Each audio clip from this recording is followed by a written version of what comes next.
안녕하십니까. 강남노무군의 김혜선 고문입니다. 오늘도 정봉수 노무사님 모시고 매우 중요한 노동조합법에 대해서 말씀을 나누는데요. 오늘은 제32조 노동조합법 제32조 단체협약의 유효기간에 대해서 한번 말씀을 나누도록 하겠습니다. 그 단체협약의 유효기간이 되게 중요한 그 조항인 것 같은데 한번 전반적으로 설명을 해주시죠. 예, 안녕하십니까. 공인노무사 정봉수입니다. 단체협약의 유효기간은 그 노동조합법 32조에 명시되어 있습니다. 단체협약의 유효기간은 3년을 초과할 수 없다. 그리고 단체협약의 유효기간이 정해져 있지 않거나 그 3년을 초과하는 유효기간을 정한 경우는 그 3년을 한다. 이렇게 해서 단체협약 유효기간이 있고, 또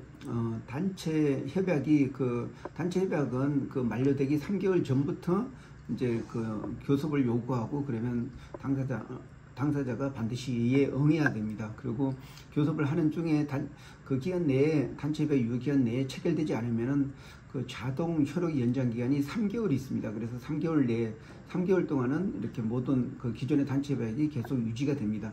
그런데도 불구하고 단체협약이 체결되지 않으면은 바로 그 새로운 그 기존의 단체협약은 효력이 없어집니다. 그러면 이제 효력이 없어지면은 거기에서 이제 노동조합의 권리는 다 없어지고, 그러니까 예를 들어서 노동조합의 어떤 타임오프나 또 노동조합 활동 시간, 그리고 노동조합에 뭐 관련된 보장됐던 그런 권리가 다 사라지게 됩니다.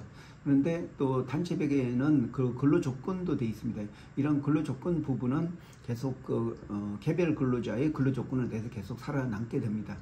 그러면 여기에서 보통 이러한 단체협약이 해지되는 것을 예방하기 위해서 노동조합의 그 단체 협약에는 보면은 기존의, 그러니까 노사가 단체협약을 교섭하는 중에 단체협약이 그러니까 그 유효기한이 끝나더라도 새로운 단체협약이 체결될 때까지 그 단체협약의 효력을 가진다, 이런 글귀가 있으면은 계속 그 새로운 단체협약이 체결될 때까지는 기존의 단체협약은 동일하게 똑같이 이제 효력을 가집니다. 근데 또 그 노동조합법 32조 3항 단서 조항에 이런 내용이 있습니다. 그 단체 협약이 만료된 이후에 교섭했음에도 불구하고 새로운 단체 협약이 체결되지 않은 경우에, 그리고 또 새로운 단체 협약의 교섭 기간 중에 그 기간 동안에 그 효력을 계속 가진다는 그런 내용이 있는 경우에, 어느 일방이 단체 협약을 해지하고자 하는 날 그 6개월 전에 단체협약 해지 통보를 하게 되면은 기존의 단체협약은 그 바로 6개월 뒤에 해지된다, 이런 내용이 있습니다. 그래서 실제적으로 여기서 두 가지가 알아야 될 게는, 하나는 왜 단체협약의 유효기한이 정해져 있는지, 또 하나는 그 단체협약이 그 해지되면은 어떠한 효력이 발생하는지, 이런 부분에 대해서 굉장히 중요합니다. 그러면 그 단체협약 유효기한을 정한 거는 그 노사가 근로조건을 새롭게 결정하는데, 그게 그 단체협약 유효기한이 정해져 있지 않으면은 기존의 근로조건을 향상을 시킬 수가 없습니다. 그렇기 때문에 사실 이러한 단체협약 유효기한이 정한 거는 그 근로자나 노동조합의 입하에 유리한 조항이라고 할 수가 있습니다. 그러면 또 반면에 또 단체협약이 해지되면은 실질적으로 사용자 같은 경우는 기존에 너무 노동조합에 너무 양보를 많이 해가지고 좀 인사 경영권이 침해됐다든지, 아니면 또 그 노동조합의 유급 시간이 너무 많다든지, 이렇게 할 때에는 비록 근로 조건을 유지시키더라도 단체 협약을 해지를 통해서 새롭게 노동조합하고 교섭을 통해서 이제 그 회사가 원하는 방향으로 이끌 수 있습니다. 그렇기 때문에 이 해지 통보 자체가 위협한 게 아니고 법에 보장된 어떤 사용자의 어떤 권리라고 할 수가 있습니다. 그래서 노사가 서로 협상해서 새로운 근로조건을 만드는데, 이런 부분에 대해서 지금까지는 그 임금 인상해서 계속 그 물가 상승이 되기 때문에 임금 인상을 됐는데, 근데 회사가 어렵고 힘들고 그렇게 되면은 여기서 임금을 좀 줄일 수도 있습니다. 그래서 실제적으로 임금, 그 웨이지 어저스먼트라고 해야 되니까 임금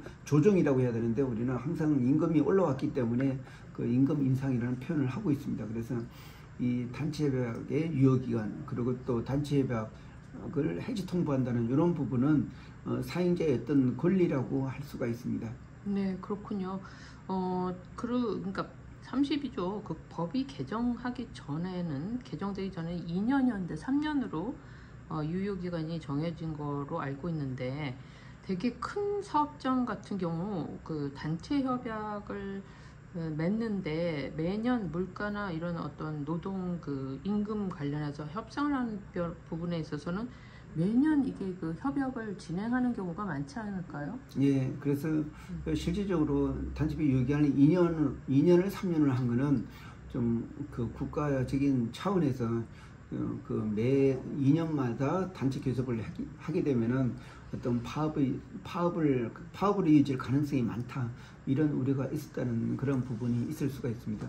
그러면 보통 임금에 대한 결정이 임금 협약이라고 하고, 근로 조건에 관한 결정은 이제 단체 협약이라고 합니다. 그래서 임금은 항상 매년 이렇게 이렇게 결정을 하고 있는데, 임금도 사실 2년으로 늘릴 수도 있고 3년으로 늘릴 수도 있는데, 임금은 전통적으로 그 1년 단위로 경신을 해 오고 있고, 근데 근로 조건은 부분은 기존에 2년이었는데 또 회사가 노사 합의로 그 3년으로 연장하는 경우가 있습니다.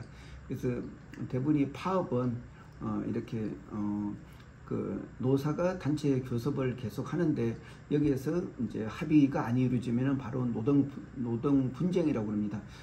이런 노동 분쟁에 대한 조정, 바로 이런 게 바로 그 노동위원회에서 하는 바로 그런 권리인데, 근데 사실 이런 더 좋은 조건을 얻기 위해서 노동조합은 파업을 해야 되는데, 파업을 하기 위해서는 바로 이게 그러니까 노동쟁의가 돼야 되고, 이런 노동쟁의를 또 공적 조정을 통해서 반드시 이제 사적 조정이나 공적 조정을 통해서 어떤 조정의 어떤 그 과정을 거쳐야 됩니다. 하도 이런 과정을 거친 다음에 노동자의 파업권을 얻는데, 그래서 실제적으로 이제 그 단체 협약의 유효기한이 정해져 있고, 바로 그 유효기한 그 3개월 전에 교섭을 요구하고, 그리고 이제 단체 협약을 체결하는데, 보통 회사 같은 경우는 보통 3개월 내에 이제 대부분 체결되는데, 좀 노사 갈등이 많은 회사 같은 경우는 이게 1년이 될 수도 있고 더 늦춰서 더 체결될 수도 있습니다. 네, 그렇군요. 그러니까 그 사업장에 이제 이게 단체 협약을 하는 과정에서 파업을 진행하게 되면 이제 사업장에 또 경제적인 손실을 가져다 줄 수 있기 때문에 국가에서 이거를 늘렸다고 봐야 되는 건가요, 그러면? 예, 그래서 이거를 뭐 노동조합법 이런 거 그게 진짜 쉽지 않습니다. 근데 이제 이렇게 정책적으로 2년을 3년을 한 이 부분은 좀 어떤 노사의 어떤 평화 기간을 좀 더 늦췄다, 이런 차원에서 뭐 사용자 단체가 요구를 했고, 그 정부가 이에 동의했고, 그랬더니 노동조합도 그렇게 반대해도 큰 실익이 없을 것 같다, 이 차원에서 동의한 것 같습니다. 근데 이 단체 협약이 그 유효기한이 길어진다는 것은 그 기간 동안에 평화 의무가 발생합니다. 다시 말해서 그 파업을 할 수 없는 기간이 더 길어지기 때문에 뭐 국가적인 차원에서 그 2년보다는 3년을 하자, 이렇게 해서 도입된 것으로 판단이 됩니다. 네, 그렇군요. 오늘 되게 중요한 조항 단체 협약의 유효기간 말씀 잘 들었습니다. 예, 고맙습니다.